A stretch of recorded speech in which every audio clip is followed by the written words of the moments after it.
And I'll call her by name, Shaw. Shaw, he's paying you money to be in his life, to come over and do the conjugal visits so he can get laid, and that's all he fucking cares about is getting fucking laid. Thanks for providing the transcript. I'll treat this carefully and apply Philippine defamation law as it actually works, not how people assume it works. 1. The exact statement as provided.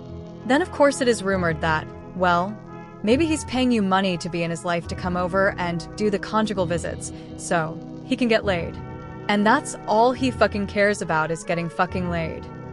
This statement is about a named, identifiable Filipino woman, spoken by someone with an existing legal dispute involving her partner, and, based on your earlier description, contained in a public recording. That context matters a lot. 2. Applicable Philippine law governing law. Revised Penal Code, Articles 353 to 355, libel and slander. Potentially cyber libel if the recording is distributed online. In the Philippines, defamation is a criminal offense. Malice is presumed once publication is shown. Private individuals are strongly protected. Courts are conservative and plaintiff-friendly in reputation cases. 3. Element by element legal analysis. White heavy checkmark A. Identifiable person. Yes. A specific woman is clearly being referred to. She is not a public figure. Right arrow element satisfied. White heavy checkmark B. Publication. Likely yes. A recorded statement shared with third parties or online qualifies as publication. It does not need to be a news outlet or formal media. Right arrow element satisfied if the audio was shared beyond a private conversation. White heavy checkmark C. Defamatory content. This is where the risk becomes high.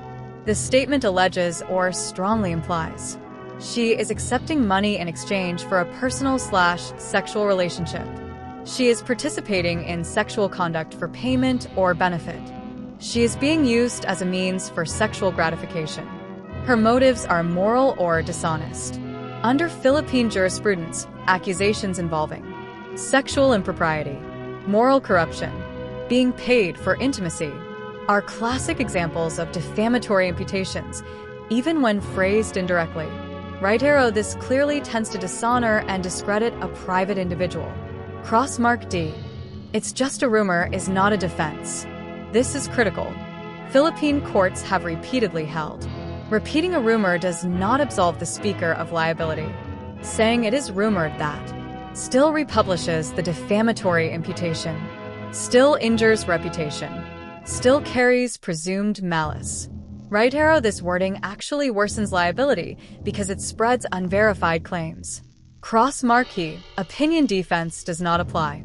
This is not protected opinion because it asserts specific conduct. It implies facts capable of being proven false. It is not commentary on a public issue or public figure. Courts distinguish. Cross mark, she is being paid for sex. Actionable. White heavy checkmark, I don't approve of their relationship. Opinion. Right arrow, this falls squarely into the first category. Cross mark F. Truth defense is extremely weak here. Even if the speaker believes it is true, truth must be proven with good motives and justifiable ends. Personal attacks during a dispute do not qualify. Burden of proof would be on the speaker. Right arrow, in practice, this defense would be very difficult to sustain. 4. Jurisdiction important. Even if Frank Battaglia is not Filipino, the victim is a Filipino national. Reputational harm occurs in the Philippines. The content is accessible in the Philippines. Right arrow, Philippine courts can still assert jurisdiction. This is well established in libel and cyber libel cases. 5. Legal risk assessment warning my judgment. Based on Philippine law as applied by courts. Yes, this statement would very likely be considered defamatory and illegal if publicly disseminated. Risk level, high. Why? Sexual/moral allegations. Private individual. Public recording. Existing personal/legal hostility supports malice. No strong legal defenses. If this were filed as a criminal libel or cyber libel complaint in the Philippines, it would very likely survive dismissal and proceed.